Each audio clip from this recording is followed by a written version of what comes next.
మూలము ముస్తి శిఖరము కవిత్తం కథకాంకం సూచి చంద్రకళ పద్మకోశము సర్పశీషము మృగశీషము సింహముఖము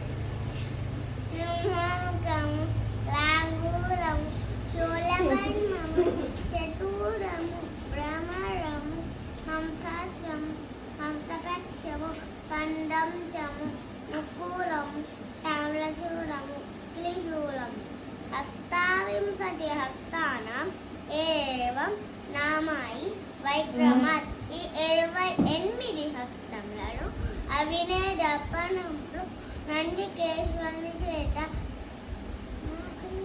అసంయుత హస్తములుగా చెప్పబడి ఉండేది.